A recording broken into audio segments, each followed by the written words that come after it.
As it is, देखिए जो battle of Plassey था इसके पृष्ठभूमि 1756 में पड़ी। In 1756 Alivardi Khan the nawab of Bengal died.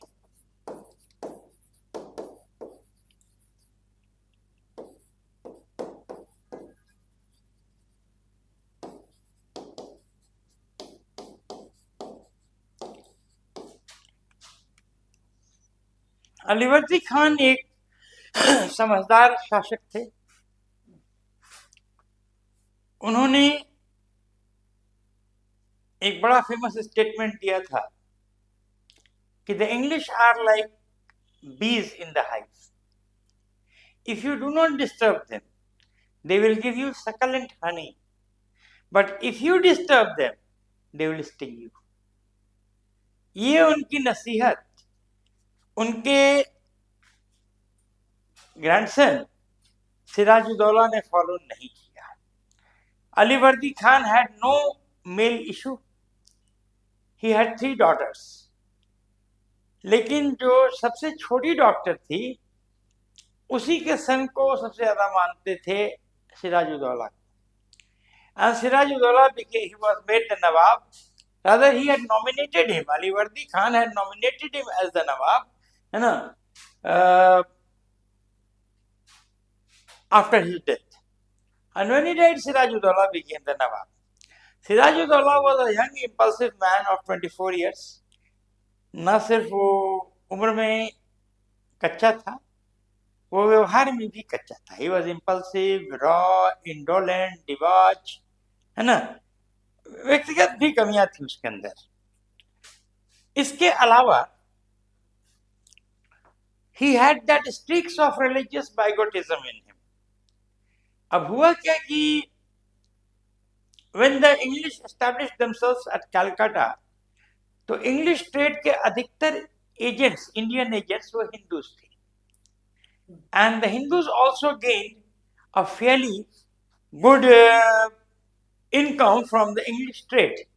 ठीक, तो ये जाके कलकत्ता में बस गए थे, क्योंकि ब्रिटिशर्स से ही इनको व्यापार करना था।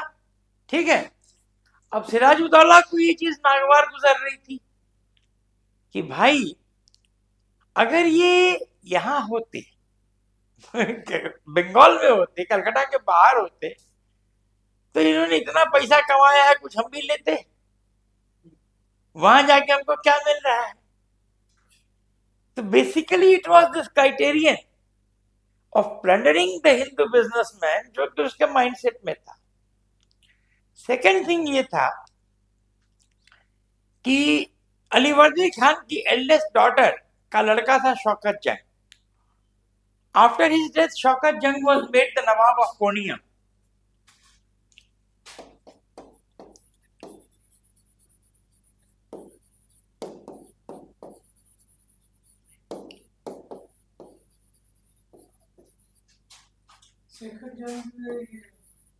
सिराजुद्दौला का बेटा?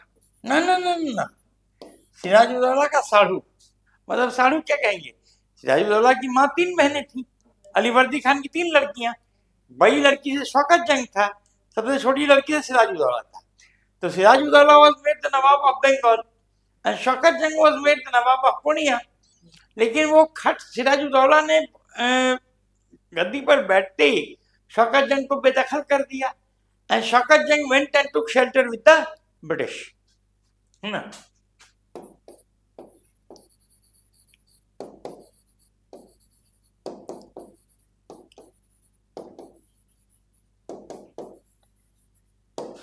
इसके अलावा कुछ और भी पर्सनल एनिमीज थे सिराजुद्दौला के, जैसे कि कृष्ण बल्लभ उनका शत्रु राय बल्लभ का लड़का था।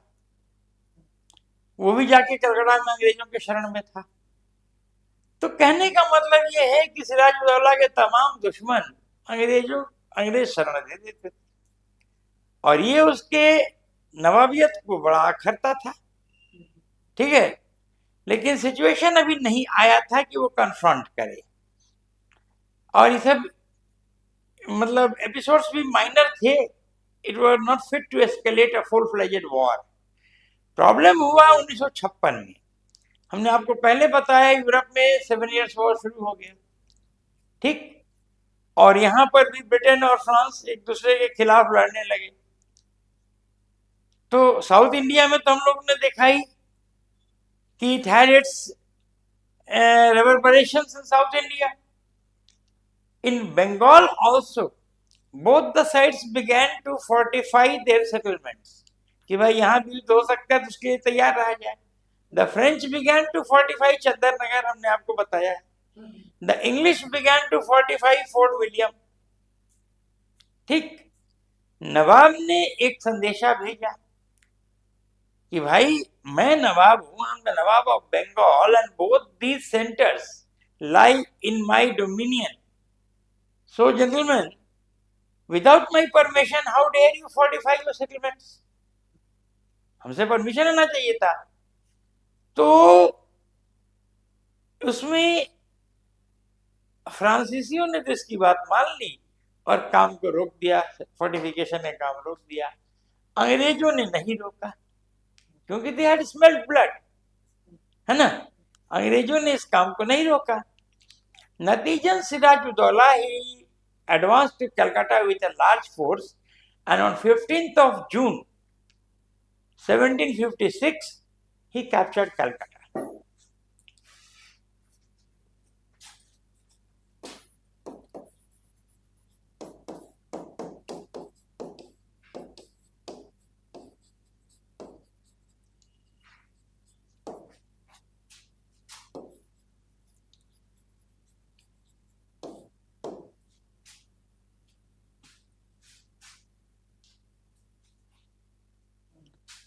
ठीक है.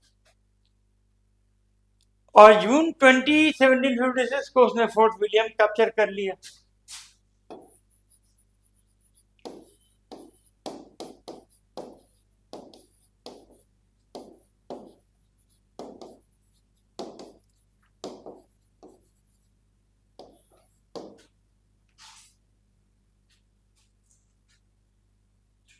ठीक है. नाउ फ्रेंड्स, इसमें हुआ क्या कि Drake, he was the governor of Bengal. Drake छोड़ के भाग गया. और चूंकि नौसैनिक रूप से अंग्रेज मजबूत थे तो बे ऑफ बंगाल में एक टापू है लगभग कलकत्ता से 100 किलोमीटर दूर, फल्टा. तो फल्टा में जाकर उसने लंगर डाल दिया. कुछ जहाजों के साथ तमाम अंग्रेज चले गए. ठीक है. अब इसके पास नौसेना नहीं थी सिराजुद्दौला के पास, और ये अब एकदम असहाय था. इससे ये और चिढ़ गया और कलकत्ता में 146 अंग्रेज थे. बुजुर्ग भी थे, बच्चे भी थे, औरतें भी थी, इंग्लिश मर्चेंट्स भी थे. उनको इसने अरेस्ट कर लिया. ठीक.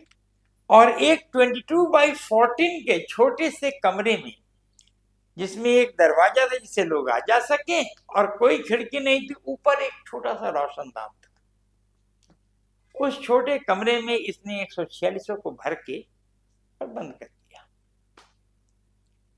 अब जून की गर्मी, और वो भी 20 जून के बाद की, फर्स्ट मानसून शावर्स आ गए थे. इतनी उमस. और अंग्रेज जो हैं दे वर एक्लेमेटाइज्ड टू कूल क्लाइमेट. जब सवेरे दरवाजा खुला गया तो 146 में से 123 लोग बच चुके थे, सिर्फ 23 बचे थे. इसको ब्लैक होल ट्रेजेडी कहा जाता है.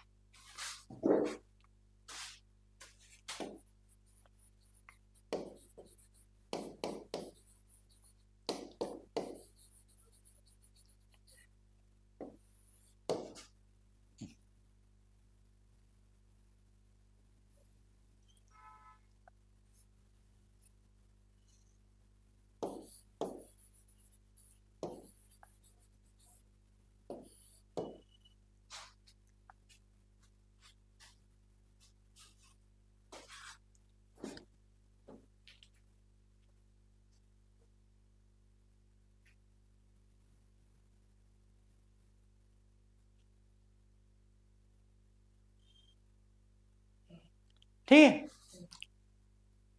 हुआ ये। लेकिन इंपॉर्टेंट बात यह है कि इस ब्लैक होल ट्रेजेडी के बारे में तत्कालिक कोई इतिहासकार कुछ नहीं कहता है। जो भी कंटेम्प्रेरी इंग्लिश हिस्टोरियंस थे, आर्थर डी आइंस हुआ, चार्ल्स बॉल हुआ, E.W. फॉरेस्ट हुआ, Thomson and Garrett in the rise and fulfilment of the British rule in India हुआ, ये तमाम उस समय के इतिहासकार थे। कुछ ब्रिटिश ऑफिसर्स भी थे जिन्होंने ये वृत्तांत लिखे हैं, कोई इसका जिक्र नहीं करता है। सिर्फ एक आदमी जिक्र करता है, हॉलवेल। ये हॉलवेल भी बंदी था उस ब्लैक होल में, और जो 23 लोग बचे थे उसमें एक हॉलवेल भी था। तो हॉलवेल मेंशन्स इट, और हॉलवेल से ही ये वृत्तांत पूरे हर जगह फैला। अब ये सही है कि गलत है, it is in the disputes of history. लेकिन कुछ हिस्टोरियंस कहते हैं कि हॉलवेल ने ये कहानी कॉन्कॉक्ट की थी अपने को हीरो प्रूफ करने के लिए, और बाद में कुछ समय के लिए हॉलवेल बंगाल का गवर्नर भी बना, क्योंकि इसके बाद बड़ी तेजी से कंपनी के हायरार्की में ऊपर बढ़ा। तो possibly to prove himself a hero he concocted this tale. फिलहाल जो भी हो, जब कलकत्ता के फॉल का न्यूज मिला साउथ इंडिया में, मैड्रास में, तो लोगों को बड़ा दुख हुआ। कितना इंपॉर्टेंट मेट्रोपोलिस, इतना रच रच के फोर्ट विलियम बनाया गया था, इतना फ्लरिशिंग ट्रेड था, बताइए ये कब्जा कर लिया नवाब ने।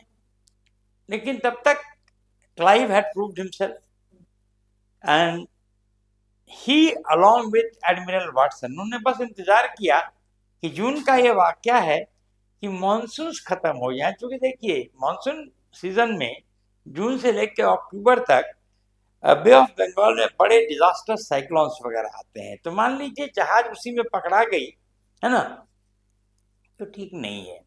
तो वे वेटेड टिल अक्टूबर कि ताकि monsoon period Bay of Bengal में खत्म हो जाए। And then Clive and major admiral Watson, ये दोनों जो है कलकत्ता आए। बजबज बंदरगाह पे उन्होंने लंगर गिरा, ड्रॉप किया। कई जहाजें थे उनके साथ, अच्छी खासी फौज भी लेके वो आए थे। सिराजुद्दौला रॉबर्ट क्लाइव के रेपुटेशन के बारे में सुन चुका था, कैसे उसने आरकॉट के सीज को 61 दिन तक होल्ड किए रखा। और देखिए, कहा जाता है बुली इज ऑलवेज अ कावर्ड, है ना।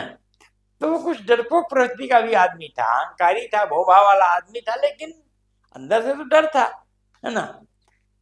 तो उसने ओवरचर्स भेजा कि ठीक है भाई, आइए समझौता कर लिया जाए। And in February 1757 the Treaty of Alinagar was signed.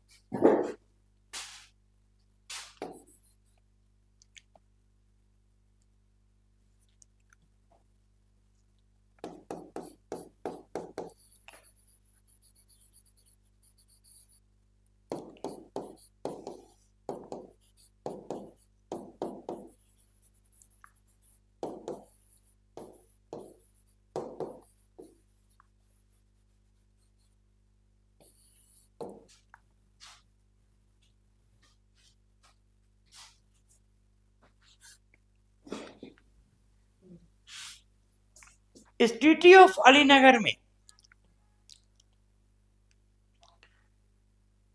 नवाब ने माना कि उसने भ्रष्टता की और कहा कि हम कंपनसेशन देंगे, लेकिन कब देंगे और कितना देंगे ये हम निर्धारित करेंगे। तो उसके ईगो को मसाज करने के लिए रॉबर्ट क्लाइव बहुत डिप्लोमेटिक आदमी था। उसने कहा ठीक है, उसका मकसद तो पूरा हो गया था, नवाब को नीचे गिराना। नवाब गिर गया, उसका काम पूरा। तो कहा कि ठीक है, उसकी रहा, जब मूड आएगा तब आप दीजिएगा, है ना, ये आपके ऊपर है। दूसरी बात की जो अब पुराने ट्रेडिंग प्रिविलेजेस थे कंपनी के, वो सब रेस्टोर कर दिए गए। कुछ बढ़ा के ही रियायत उनको और ट्रेडिंग प्रिविलेजेस मिला। नवाब को गिराया, माहौल क्रिएट किया और ट्रेडिंग प्रिविलेजेस ले लिया। तो जितना उसने कमाया उसके 10 गुना ले लिया। ठीक। तीसरी बात, कि the English could fortify Fort William and their settlements. जिस चीज से बवाल हुआ था वो उनको मिल गया कि इंग्लिश फोर्ट विलियम को फोर्टिफाई कर सकते हैं। ट्रीटी ऑफ अलीनगर साइन हुआ। नवाब तो वहां से अपना गफलत में निकला, गाफिल हो गया कि चलो अब ट्रीटी हो गया, अब क्या है, ऐश करो, अब फिर वही दिन में होली, रात दिवाली, रोज मनाती मधुशाला, है ना। वो फिर शुरू हो गया अपना रेगुलर दिनचर्या, जो ऐश करने वाली बात थी हमारे नवाब राजा राजवंश की। लेकिन क्लाइव जानता था कि ये पीस बहुत लंबा नहीं रहेगा और उसने अपने प्रिपरेशन जारी रखा। मार्च 1757 में उसने फ्रेंच सेटलमेंट चंद्रनगर का था, उसको कैप्चर कर लिया। भाई 7 इयर्स वॉर तो चल ही रहा था इंग्लैंड फ्रांस के बीच, तो फ्रांस तो ऐसे भी एनिमी था, उसने कैप्चर कर लिया चंद्रनगर। एक टोकन प्रोटेस्ट सिराजुद्दौला ने बस लॉन्च किया, उसकी हिम्मतें नहीं पड़ी कि अब उससे ज्यादा वो कुछ करे, क्योंकि जानता था फिर युद्ध होगा, तो अब जानता था कि मैं हारूंगा, है ना। क्योंकि उसको मालूम नहीं क्यों ये एक फैंटामिक इमेज उसकी दिमाग में हो गई थी रॉबर्ट क्लाइव के बारे में। रॉबर्ट क्लाइव ने ऐसे तमाम लोगों का एक एक्सेस बनाया जो कि सिराजुद्दौला के खिलाफ थे। जैसे उसका मीर बख्शी डिफेंस मिनिस्टर कहा जाता है, minister of war and peace, Mir Jafar.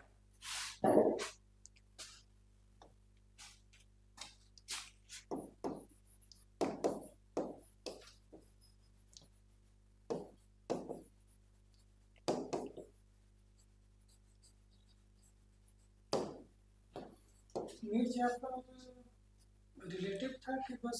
Mir Bakhshi था minister of war and peace, है ना, minister of war and piece.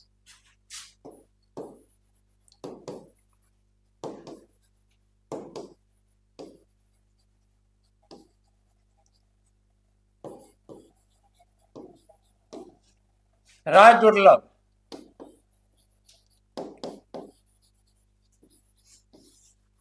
उसका कमांडर इन चीफ, मतलब सब इंपॉर्टेंट लोगों को क्लाइव ने अपने तरफ कर लिया।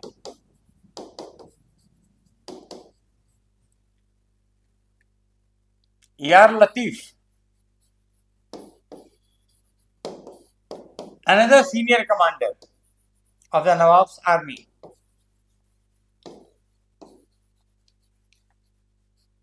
जगत सेठ,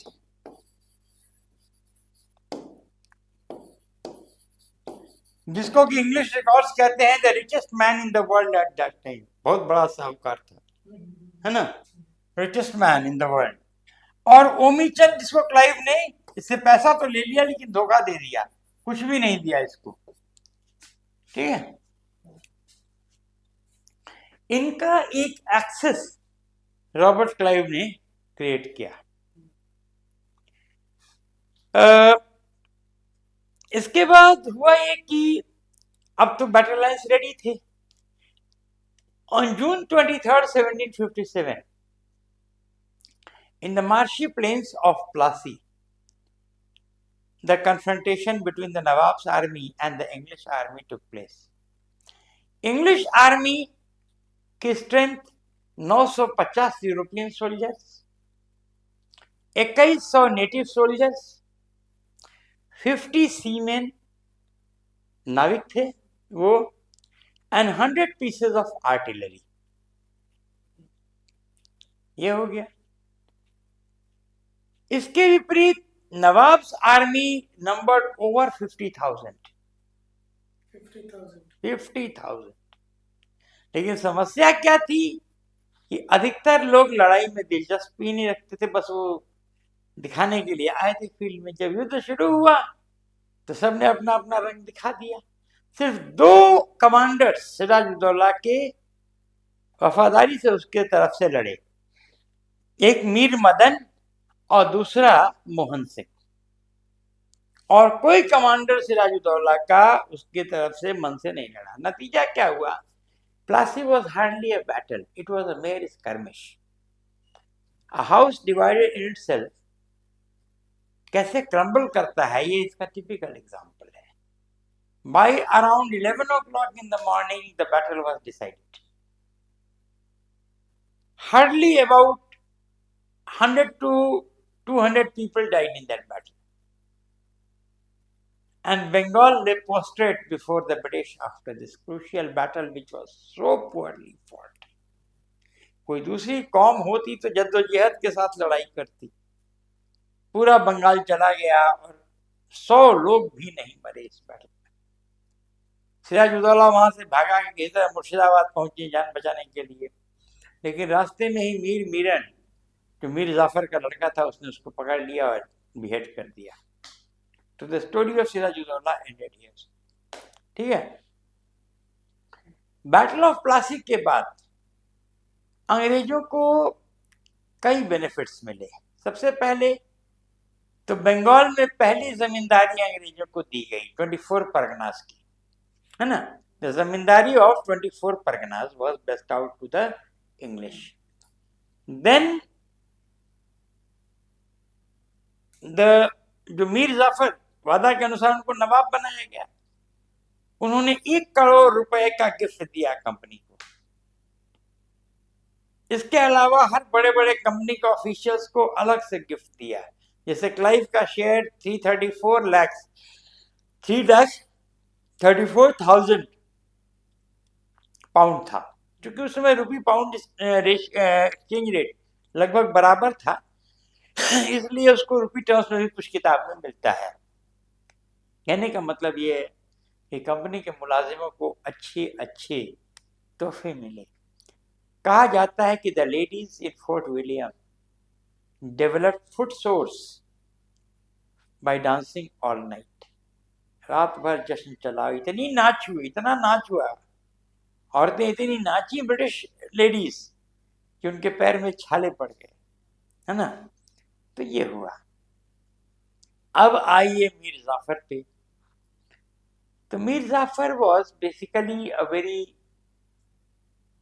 incompetent person given to enjoyment, frivolous pursuits, इस सब के लिए। ठीक है, और he developed a personal animosity because of the case of Ram Narayan.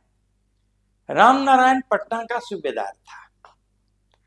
वो सूबेदार तो नवाब ऑफ बंगाल का था, लेकिन पिट्ठू पूरी तरह अंग्रेजों का था।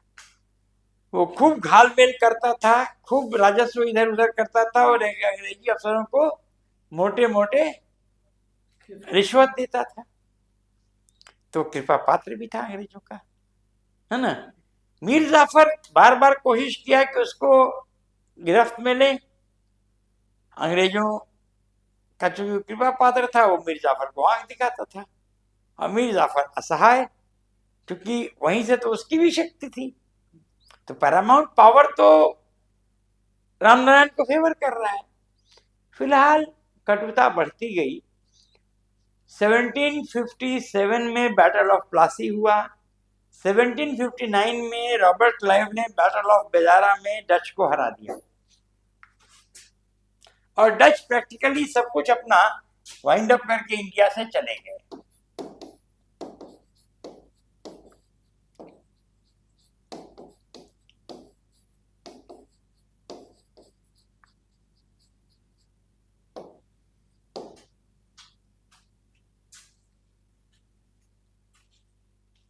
ठीक है, उसने डच को हरा दिया, और इसके बाद क्लाइव इंग्लैंड चला गया। और क्लाइव इंग्लैंड चला गया तो कुछ दिन के लिए, तो मैंने बताया आपको, हॉलवेल गवर्नर रहा, स्टॉप कैप मैनेजिंग गवर्नर। लेकिन इसके बाद फुल फ्लेज वेंसीटार्ड बंगाल का गवर्नर अपॉइंट हुआ।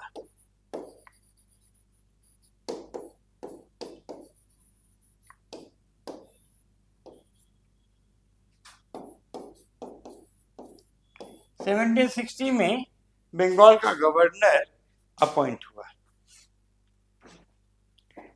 वेंसीटार्ट ने देखा कि बहुत मिसमैनेजमेंट है, मैल एडमिनिस्ट्रेशन है। उसने मीर जाफर को हटा दिया नवाबशिप से। उसको 5000 रुपीज पर मंथ पेंशन पे कलकत्ता भेज दिया गया।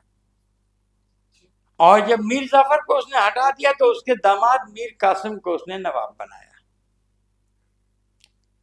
This Mir Qasim was quite an independent minded and able ruler.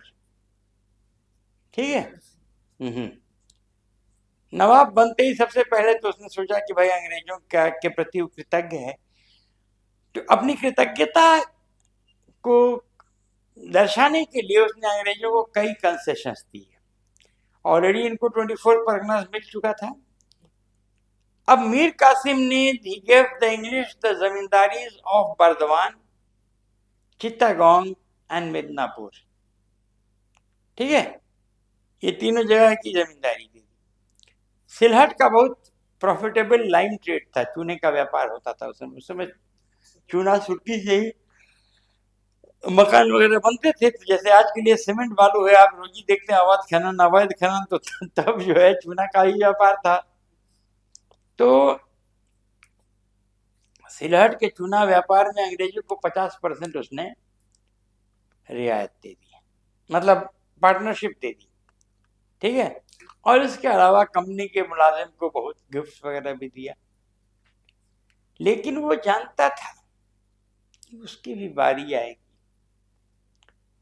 तो उसने अपने को मजबूत करना शुरू कर दिया। सबसे पहला काम उसने किया कि अपने कैपिटल को मुर्शिदाबाद से हटा के मुंगेर में शिफ्ट कर दिया। ठीक, ताकि अंग्रेजों के बारीक नजरों से दूर रहे। सेकेंड चीज, अपनी सेना को मजबूत करना था, तो अपनी आर्मी को स्ट्रेंथ को मजबूत किया, बढ़ाया। दूसरी बात कि आर्म्स एंड आर्मामेंट्स भी नए नए मॉडर्नाइज चाहिए। इसके लिए उसने मुंगेर में एक बड़ी फैक्ट्री, गन्स, मैचलॉक्स, ये सब की फैक्ट्री बनवाई, स्थापित किया कि हमारी सेना के लिए प्रचुर मात्रा में हथियार मिल सके। ये भी देखिए बड़ा दिमागदार काम था। तीसरी बात, वो देख रहा था, साउथ इंडिया में भी ये देखा गया था, बंगाल में भी, प्लासी में भी देखा गया था कि European style of military training ये इंडियन स्टाइल से फार बेटर है। तो उसने अपने सेना को यूरोपियन स्टाइल ऑफ ट्रेनिंग देने का दिमाग बनाया, और इसके लिए उसने कई foreign officers, specially French officers, क्योंकि इंग्लैंड से इनकी अदावत थी, दुश्मनी थी, तो इसलिए वो काम करने के लिए भी तैयार थे, किसी तरह अंग्रेजों को यहाँ से भगाया जाए। तो उसने specially battery of foreign officers उसने अपॉइंट किए अपने आर्मी को ट्रेन करने के लिए। उसमें सबसे इंपॉर्टेंट एक नाम था जो कि बाद में इतिहास में काफी नाम कमाए हैं, वॉल्टर रीनहार्ट। वॉल्टर रीनहार्ट, जिनको के इतिहास में कैप्टन सामरू कहा जाता है, इसके नाम से फेमस थे।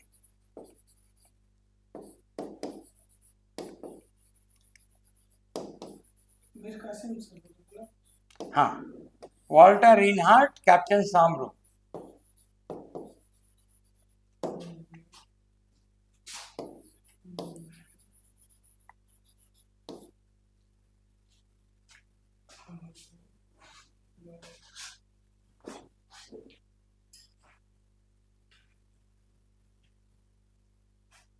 जर्मन थे कैसे मालूम? वॉल्टर। नहीं, बेसिकली हाँ, he was of a German origin, लेकिन शायद इसकी मदर फ्रेंच थी। कहने का मतलब he was an European officer. European. तो अंडर हिज कमांड इसने आर्मी को, देखिए बाद में जब मीर कासिम हार गया तो वॉल्टर रीनहार्ट महाजी सिंधिया के साथ भी रहा, होल्कर के साथ भी रहा। जहां जहां मिलिट्री सर्विसेज की जरूरत पड़ी उसने अपने सर्विसेज को बेचा।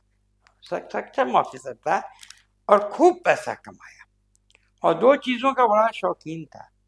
एक तो हिंदुस्तानी लड़कियों का, इसने बेगम सामरू का नाम आप सुने होंगे, उससे विवाह किया। एक लड़की थी सरधाना की, 16-17 साल की लड़की, वो ऐसे ही से मिलने चली गई, उससे विवाह किया इसने, है ना। तो वो, और दूसरे ये था इसका कोई प्रिंसिपल नहीं था, रुपए के लिए ये कुछ भी कर सकता था। बात समझ रहे ना? तो वॉल्टर रिनहार्ट को अपॉइंट किया। अब समस्या ये है कि भाई जब ये सब खर्च होगा, सेना को मजबूत करना है, तो उसमें खर्चा भी बढ़ेगा। तो उसने लैंड रेवेन्यू को बढ़ाया, काफी इसका विरोध हुआ बंगाल में, लेकिन टैक्सेस मीर कासिम ने बढ़ाया।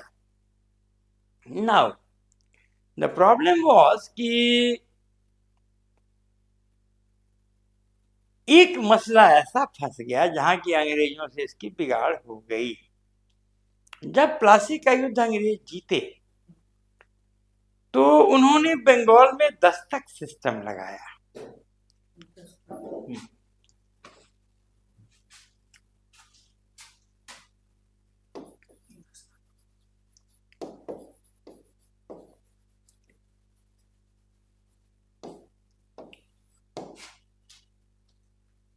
क्या थे ये दस्तक से? हम बता रहे हैं, इस दस्तक सिस्टम, ये दस्तक एक लाइसेंस होता था जो कि ईस्ट इंडिया कंपनी अपने मुलाजिमों को देती थी।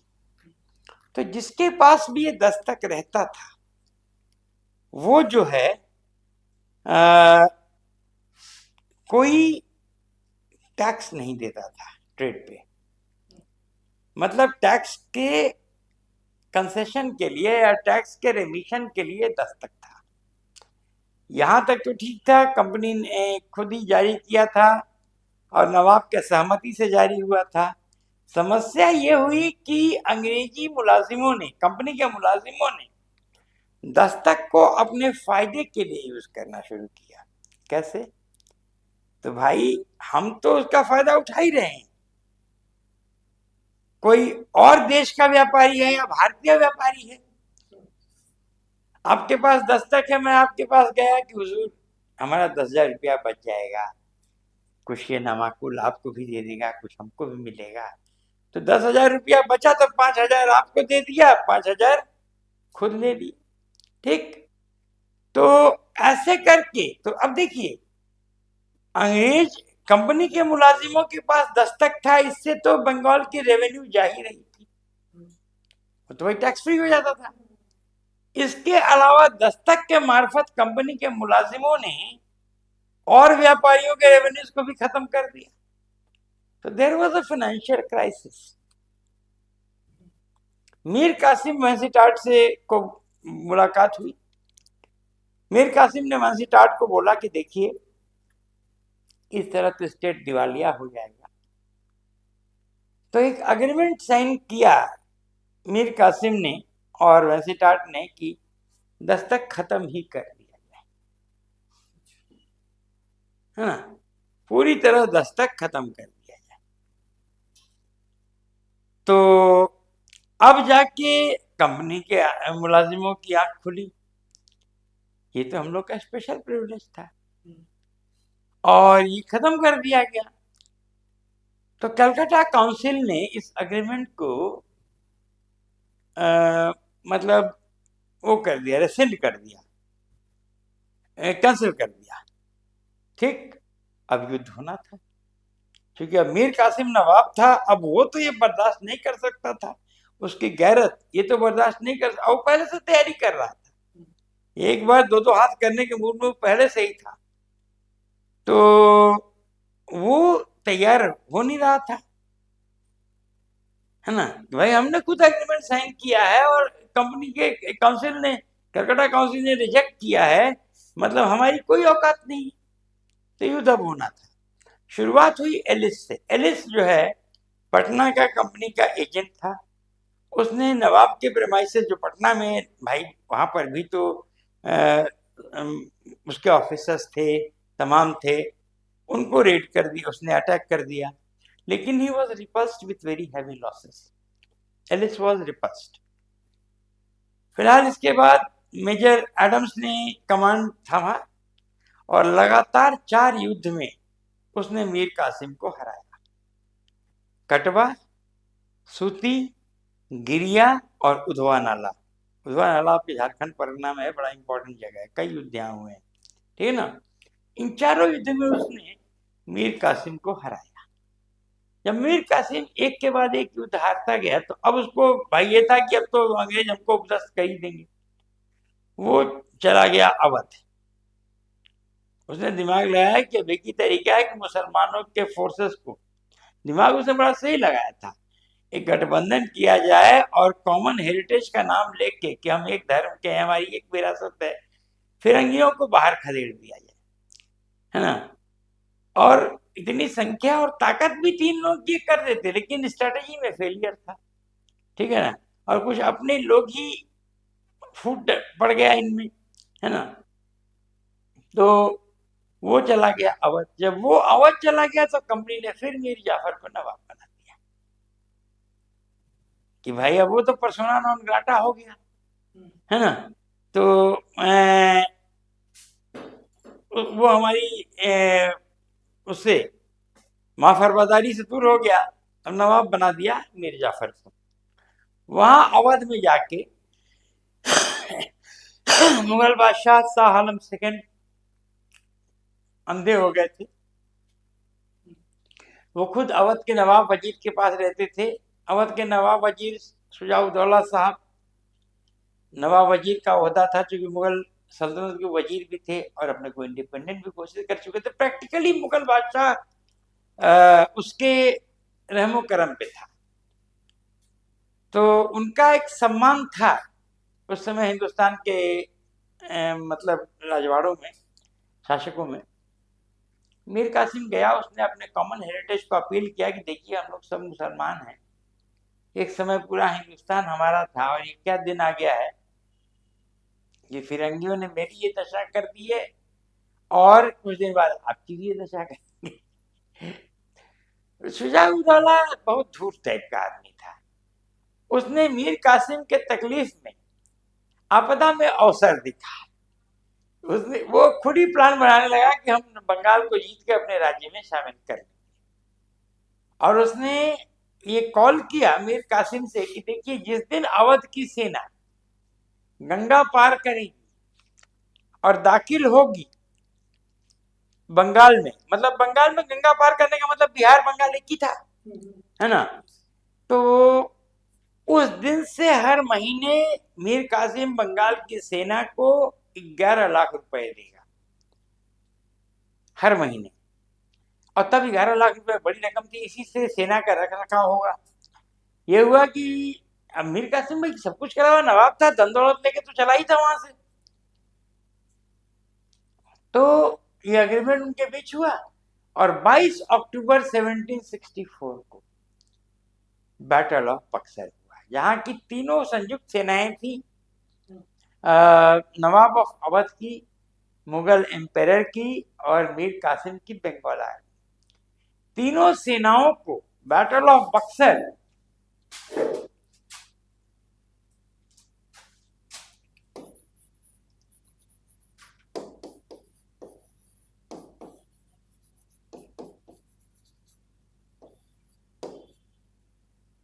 अक्टूबर 22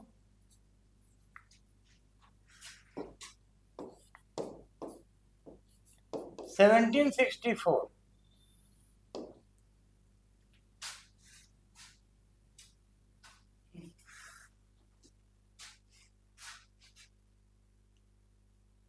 को English army under captain Hector, major Hector Munro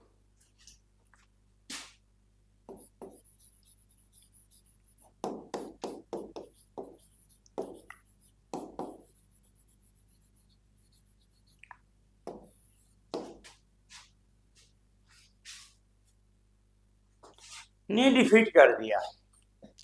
कहा जाता है जैसे प्लासी का युद्ध एक महज स्कर्मिश था, वो एक झड़प था, युद्ध था ही नहीं, लेकिन battle of Buxar was a very hotly contested battle. The English army lost around 864 people.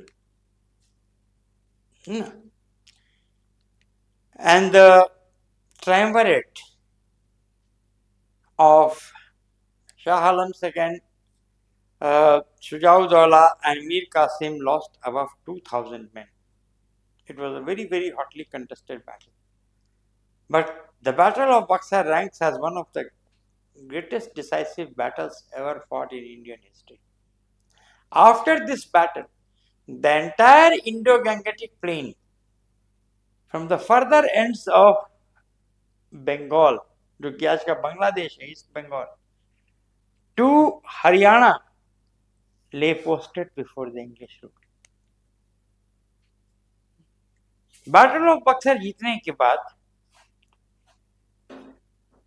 Robert Clive India फिर आया, and in January 1765 he negotiated the Treaty of Allahabad. अब आज के दिन प्रयाग कहेंगे उसको, है ना. Two separate treaties were negotiated. One treaty was negotiated with the Mughal Emperor Shah Alam II, and the other treaty was negotiated with the Nawab of Awadh.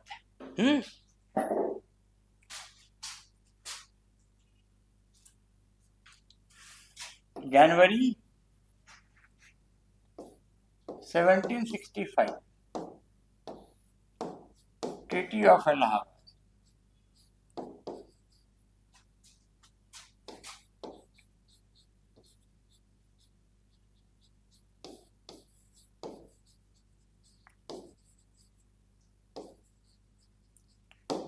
अब इसमें दो ट्रीटीज साइन हुए. फर्स्ट,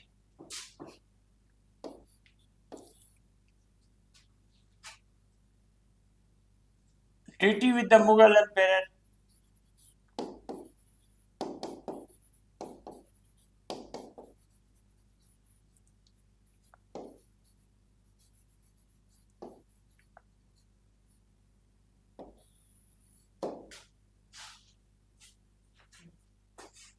इसमें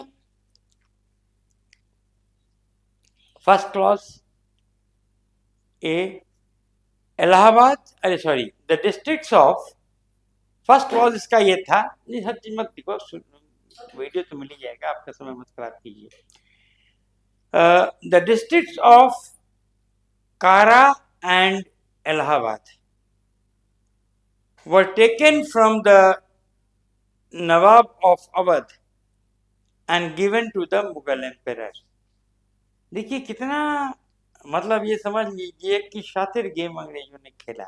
मुगल एम्पेरर असहाय था, वो अंधा हो गया था और पूरी तरह नवाब वजीर के कब्जे में था. अंग्रेजों ने उसको अपने खेमे में किया, and he switched sides to the English. अरे हुजूर, आप पूरे हिंदुस्तान के हुक्मरान हैं, है ना, आपकी जगह वहां नहीं. और जो पिक्चर उसमें डैनियल ने एक बनाया था, इंग्लिश पेंटर था, ट्रीटी ऑफ इलाहाबाद का, उसमें ऊंचे हौदे, मतलब सिंहासन पे शाह आलम बैठा है और क्लाइव उसके नीचे खड़ा है ना. तो इस तरह से क्लाइव ने कहा. अब शाह आलम को फायदा पहुंच गया, कुछ नहीं था उसके पास. तो इलाहाबाद और कारा का जिला लेके नवाब ऑफ अवध से मुगल बादशाह को दे दिया गया. और सेकंड क्लॉज इसका ये था कि पूरे बंगाल, बिहार, उड़ीसा की दीवानी राइट्स कंपनी को मिल गया. 26 लाख रुपया कंपनी को हर साल देना था और इन तीनों सूबों में वो टैक्स वसूल सकती थी. अब नवाब शाह आलम सेकंड, मुगल बादशाह, इसके पास कुछ नहीं था. बंगाल, बिहार, उड़ीसा तो स्वतंत्र हो चुके थे, इनकी अलग नवाबियत थी, ठीक है. तो कुछ नहीं मिल रहा था वहां, उसके बदले 26 लाख रुपया सालाना मिलेगा. और तब 26 लाख रुपए का मतलब आज के 26,000 करोड़ के बराबर है ना. तो मिलेगा. अब उसको तो बल्ले बल्ले हो गया, वो अंग्रेजों का एकदम जयकार करने लगा कि कितने, देखिए, अमन प्रिय लोग हैं, कितने जो है क्या कहते हैं, हमारे शुभचिंतक है, हमारे शख्सियत को पहचाना, हमारे विरासत को पुनर्स्थापित किया. ये बेईमान धूर्त हमारे जो माफरमादार थे, सब अपने को इंडिपेंडेंट घोषित करके और हमको कुल्लू के बैल की तरह चला रहे थे। तो ये इसके साथ हुआ, मुगल बादशाह के साथ। दो टर्म्स थे उसमें। पहला ये, द ट्रीटी ऑफ कारा एंड इलाहाबाद, अरे सॉरी, द डिस्ट्रिक्ट्स ऑफ कारा and Allahabad were taken from the nawab of Awadh and given to the Mughal emperor. Second, the company received the Diwani rights of Bengal, Bihar and Odisha for the annual payment of rupees 26 lakhs. अब जो treaty with the nawab of Awadh हुआ वो थोड़ा और interesting था।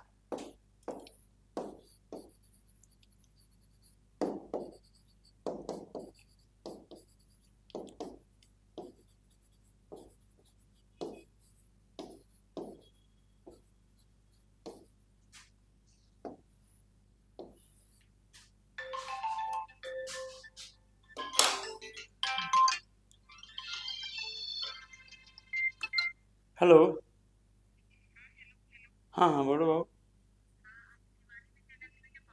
जी जी जी, hello, हाँ हाँ बोलो।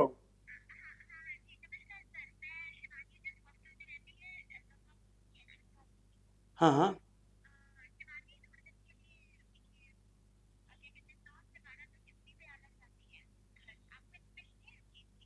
नहीं घर में नहीं आना चाहती है। कहाँ है शिवानी? हाँ हाँ हाँ हाँ,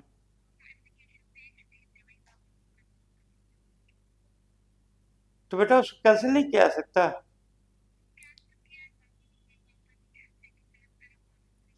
हैं?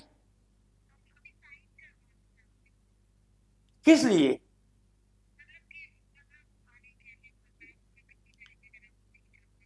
नहीं तो एक बात बताओ कि कहाँ आने के लिए? क्या बात है, वहां क्यों नहीं रह सकती है? बेटा अब you are telling on my nerves now. घर आना चाहती हो? हैं? क्या बात है, बताओ ना हमको। तो तुम वहां भी नहीं जा रही हो तो हॉस्टल में क्यों नहीं रहती?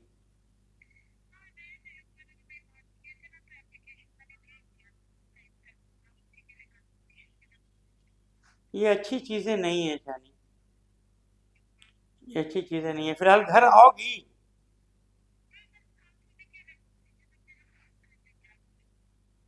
नहीं फिर तुम निकल जाओगी। नहीं नहीं, हम नहीं परमिट करेंगे। घर आओगी तो बोलो हम करें। तो चलिए बात करेंगे।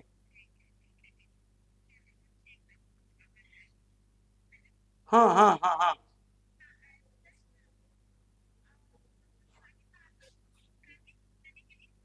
हाँ, कर दीजिए।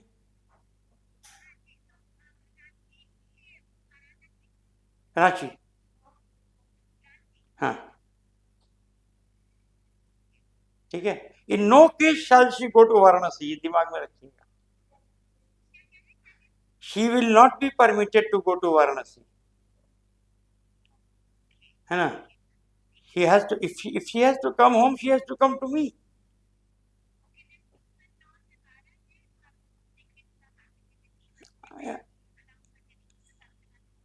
जी जी जी, थैंक यू, प्रणाम प्रणाम।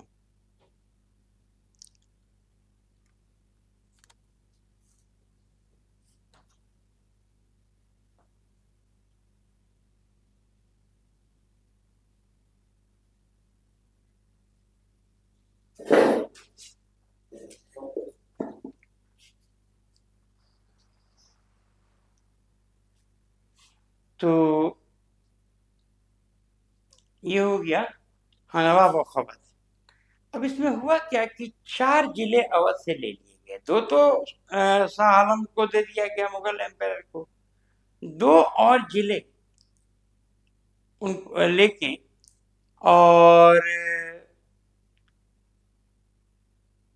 उसको इंडिपेंडेंट जमींदारी बना के अंग्रेजों के अधीन कर दिया गया, बनारस एंड गाजीपुर।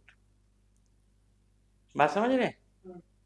तो मतलब 2 जिले शाह आलम को दे दिया और 2 जिलों को अवध एम्पायर से लेके और जमींदारी बना दी और अपने अधीन कर लिया। ठीक है, तो पहला क्लॉज उसमें ये है कि even if you want you can hear it, हाँ, the entire kingdom of Awadh with the exception of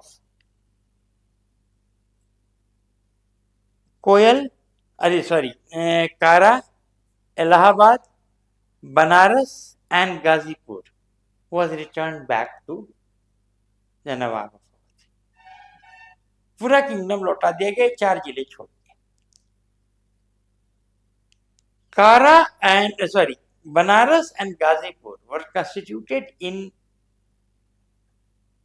different जमींदारीज and given to Raja Balwant Singh of Banaras under the supervision of the English।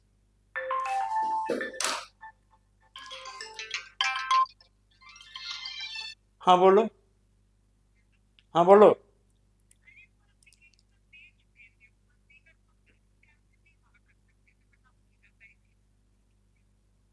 ये सब बंद करो Shivani, I am ashamed of you।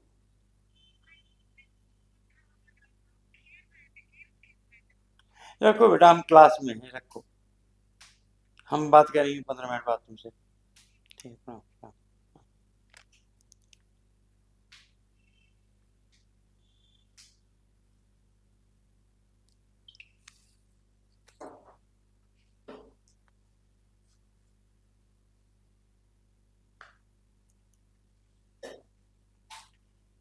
वो तो मुझे बिगाड़ दिया तेरी लड़की ने, हाँ, क्या कहते हैं, हाँ, राजा बलवंत सिंह के अधीन जमींदार उनको बनाया गया और इंग्लिश के अधीन वो हो गए, है ना, जमींदारी। थर्ड पॉइंट ये था कि the English got position of the strategic fort of Chunar.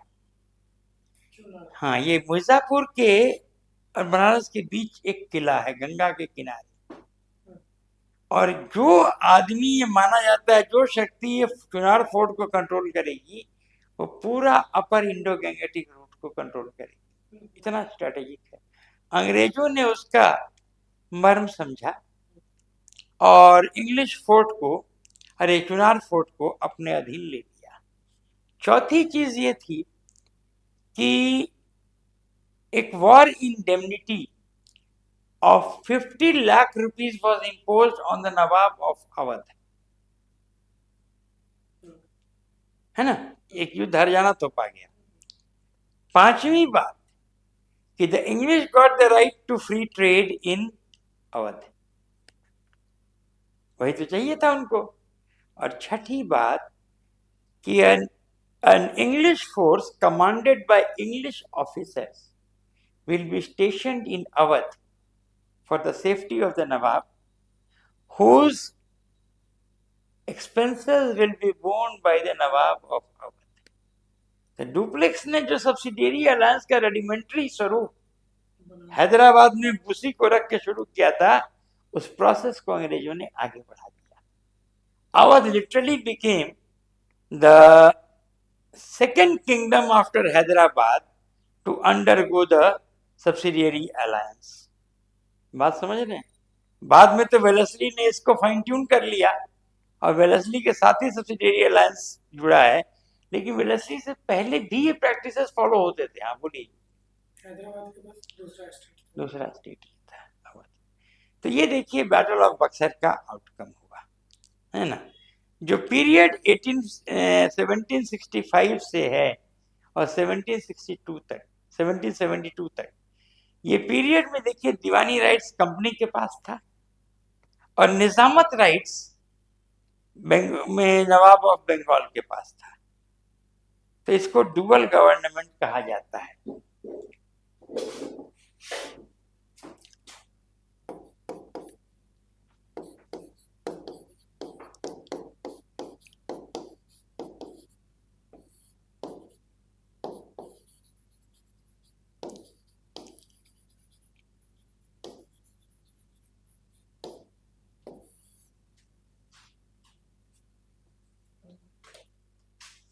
ठीक है, कहा जाता था। इसके साथ ही द इंग्लिश इन बंगाल खत्म हो जाता है। अब अगले क्लास से हम लोग सोशल रिफॉर्म्स पे आ जाएंगे।